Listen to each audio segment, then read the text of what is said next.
Hey, good morning. How are you? It's been oh God, it's been a really rough week for me. Christ. Um, okay, so I didn't do any vlogging or blogging last week. Um, I wasn't particularly in the mood for it as such, and I took some time out just for myself, really. So I literally haven't done much. Let me explain. Uh, I ended up in hospital on Friday night.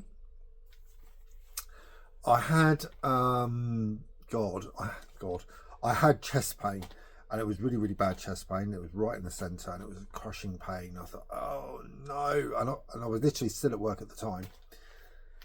Um, I managed to walk home, got in, and I said, right, Daryl, get me to the hospital now. I've got this chest pain. And I couldn't breathe, and it was bad, and it was crushing, and it was bloody dreadful, to be honest with you. Not had anything like it ever. Um,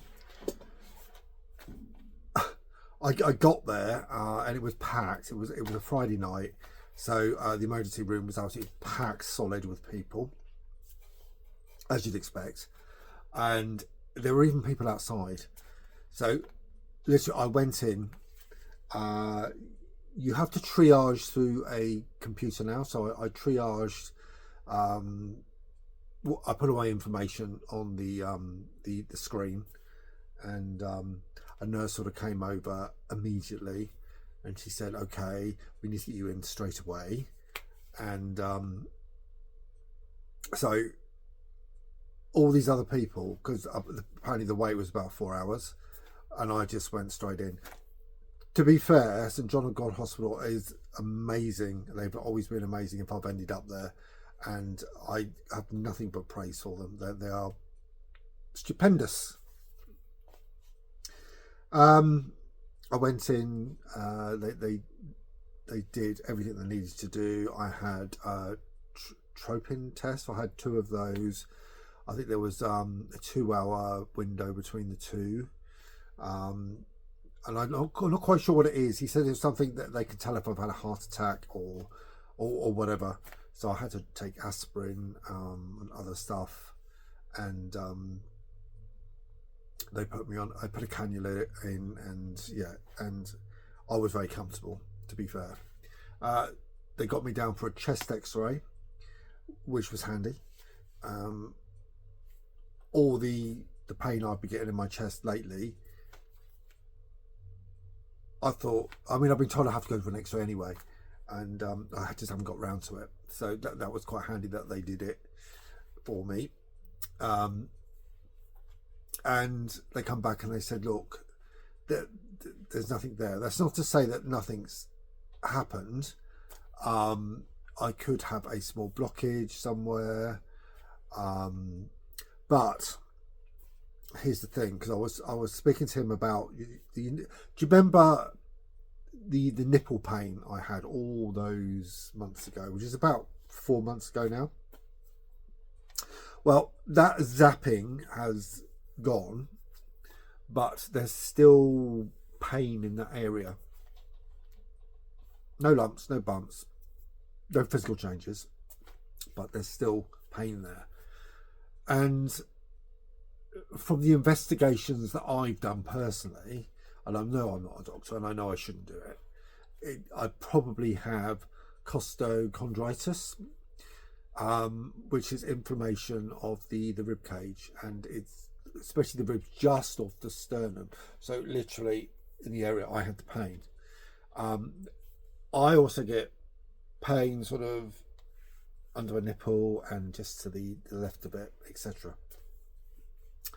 And that could be oh my god, it's gone out of my head.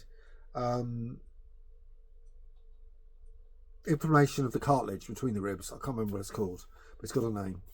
And yeah, and I'm not sure why. I'll constantly check it. I'm making sure it's still, if the pain's there. It's been it's been, look, for somebody who suffers with house anxiety, this has dragged on and on and on, and it's gone on for months and months and months. It's been dreadful. And it's all because I hit myself with a bloody box on my chest. It's such a tiny little hit, but it obviously affected the nerve, or hit a nerve, or did something. And but nerves take a long time to heal. And I mean, when I actually burnt my hand here when I was cooking soup, I must have done something to the nerves, because this was numb for months, literally months, probably about 6 months before those nerves grew back. So this is probably a similar thing. Although the pinpoint pain has gone, I'm still left with these weird sensations. So I can't tell you what they are or why I get them. Just don't know.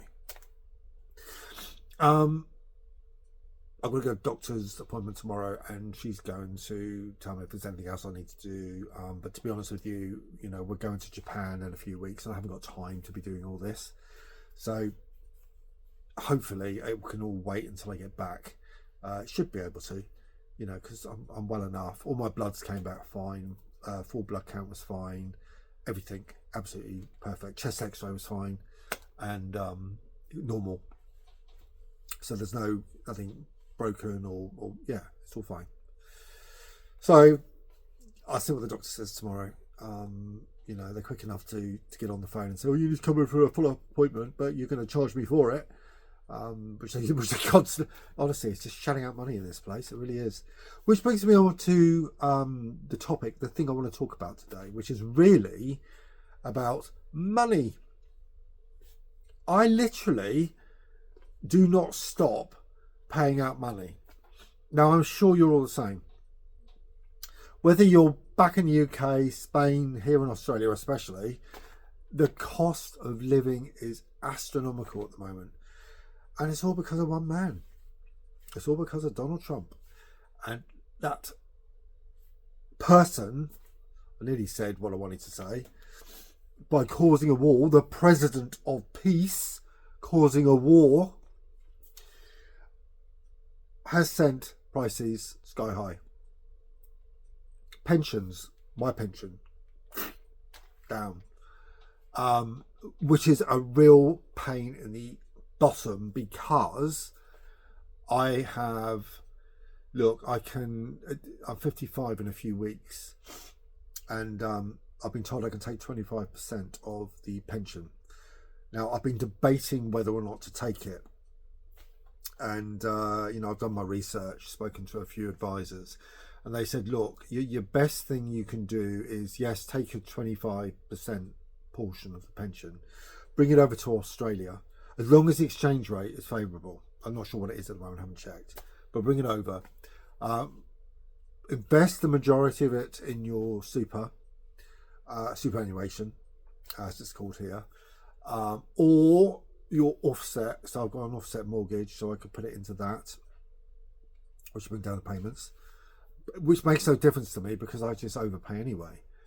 And then also invest a portion into EFTs. Now, I do have EFTs and shares, and so I've been playing around with the stock market a bit in recent times, and I've made quite a bit of money, to be fair, unlike the last time when I was doing it. And so yeah, look, I could have withdrawn that money, but as it stands at the moment, my pension has gone down, so the amount I would get would be significantly lower. So I'll have to delay taking only 25%, and so I'm not happy about that. But when the president of peace decides that peace is no longer an option and causes a war, what can you do, really? And I've had argument after argument after argument with people about it, and do you know what? I've discovered that right-wingers really have no soul. None at all. They really have no empathy, no feelings, no nothing for anyone else but their own selfish agenda. And I think that's bloody appalling, in all honesty. I think about people all the time. I message people, I make sure they're okay and all the rest of it. So I feel I have a lot of empathy. But honestly, the people online, I make the odd comment to a friend on Threads, and they jump in right down your throat. They call you all the names under the sun and attack you and berate you. And yeah, it's utterly shameful, the things they do. It really is. I have friends from many political backgrounds. Really, I do. And I accept them who they are because I have their friendship. I might not necessarily agree with their politics, but they're good mates and I've known them for many, many years. So I accept, I was going to say their failings in life, I don't think they'd appreciate that. I accept their political views and their mates. That's fine. But when outsiders, people I don't even know, attack me just for, I don't know, writing a comment about Donald J. Trump, it's unbelievable. I think the MAGA cult, which it is a cult, is dangerous, exceedingly dangerous. And people who support that individual should be ashamed of themselves. And I think as time goes on and when that man finally leaves office, and history's written about this period, I think there will be a lot of people who have to hold their heads in shame, hang their heads in shame, really, because he is a nasty right-wing individual who has no thought for anyone but himself. And that kind of politics I thought had disappeared along with the 1930s and 40s, but sadly not. It's back. And it's back in a big way across the world, and that's the scary part. So anyway, back to money. So everything, certainly in Australia, is going up and up and up. I literally constantly pay out money. And I've talked about this many times before, how expensive Australia is, and our inflation is rising at the moment. I think it's news this morning said it was 3.7%. And as a result, mortgage rates are going to go up again. So this will be, they've gone up twice now and they will go up for a third time. And it doesn't affect me particularly because I do overpay so much, but it will sort of reduce or it will increase the time I have to pay my mortgage. At the moment I've got it down to about 8 years, just over 8 years. And obviously that will increase because the amount I have to pay will increase, or the minimum amount, shall I say. The cost of living here is astronomical. You know, I'm constantly getting bills. It's you know, luckily we are paid relatively well, but you know, things from, you know, vet vaccinations to cost of food, cost of utilities, insurances. Obviously, you know, we've got life insurances. My life insurance is fine, actually. I'm not too bad, but Daryl I had to change because his was so expensive. It was unbelievable because he's still classed as a smoker, even though he doesn't smoke anymore. And he, what does he do? He doesn't even vape actually anymore. He has that little Nicorette thing, spray.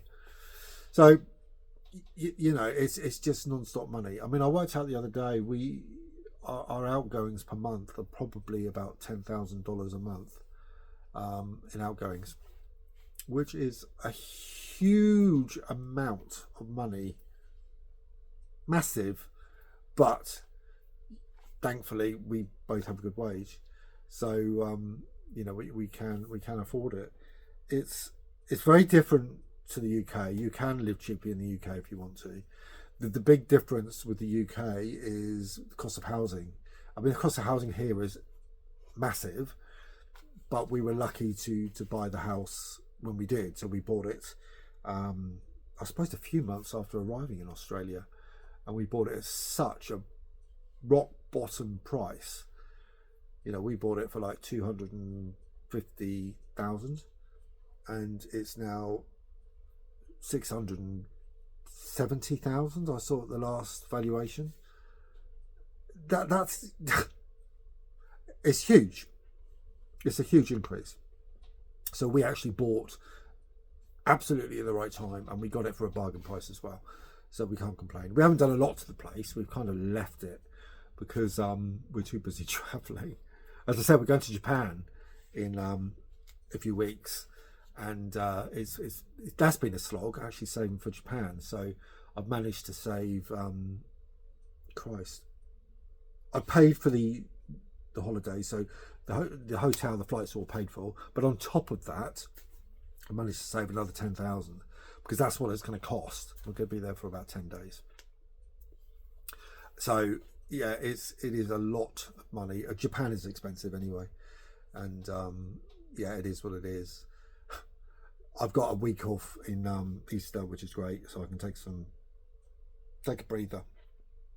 Because I obviously am suffering still from this pain anyway, so I just need to rest up, really. Which is why I didn't blog or vlog last week. I was a bit down in the dumps as such, especially after getting back from hospital.